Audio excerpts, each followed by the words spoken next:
Looking back on 2020, housing prices have accelerated for many different reasons. Mostly because money was cheap to borrow and there was low inventory, meaning barely any homes for sale. Now looking into the future in 2021, what will happen? Will the skyrocketing of prices continue, or will prices begin to drop? Tell us what you think in the comments down below. Before I answer this question, go ahead and hit that like button. The reason I ask that is because when you hit that like button, it boosts this video out to many more people that will find this information valuable. Also, don't forget to hit that subscribe button. I give you guys a market update, what's going on with the overall economy and housing prices at the end of every week. So don't forget to hit that subscribe button so you keep getting these updates, and hit that notification bell. That way, every time I post a video, you are the first to know about it and you get the latest scoop. First of all, let's take a look what's going on with the economy overall. The MBA, or the Mortgage Bankers Association, reports a job market recovery, which is good. In my last video, I mentioned that the current unemployment rate as this video is made is 6.8%.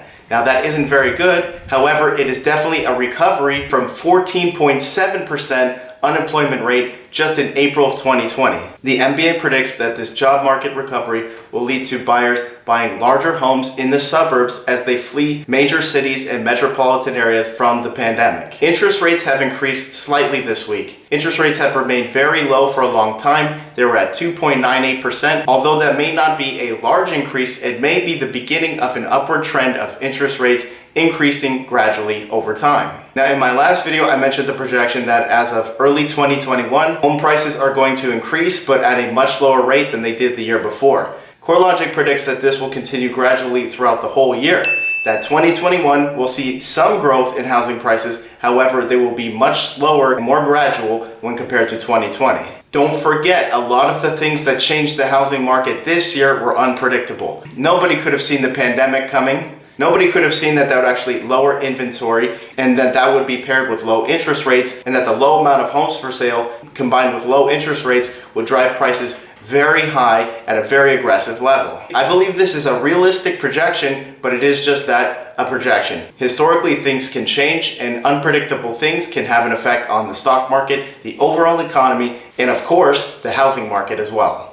Although across the country, the housing market is expected to see overall slow and steady growth, the housing market is actually expected to decline in some metropolitan areas. The economy of some major cities like Las Vegas and Miami depend on travel, hospitality, and retail. We all know that these sectors have taken a large hit during this pandemic and after the lockdowns. Because of this, these major cities are expected to see actually a decrease in home prices into 2021. The local governments in these areas are expected to collect less taxes because these areas aren't thriving, and also low employment rates in these areas are expected to lead to less qualified buyers and less people buying homes, which leads to higher inventory. And you guessed it, when inventory, meaning the number of homes for sale, goes up, home prices go down. As for me, I'm not buying this. They make a good argument, but I simply don't see home prices going down in major cities. At least in my local market, West Los Angeles, Culver City, and Venice Beach, we've seen an increase in housing prices over the last 4 years. The main driver of that growth has been tech companies, both large and startups. As we all know, this area of business is still thriving. People can still buy things on Amazon. Most tech employees that I know that I've spoken to can still work from home. In my experience, the people that I know and the people that I've met in this line of work have not been facing a financial hardship. Keep in mind, what I'm talking about is not some official statistics. It's not any official numbers. I'm gonna look into that. This is just what I'm seeing and hearing as I talk to people. With that being said, it's very important that you know what's going on in your local market. When it comes to housing prices, things can happen nationally. However, even in 2008, 2009, some local markets have survived and at least plateaued during the big crash. I talked to real estate agents that have been in the game for more than 30 years,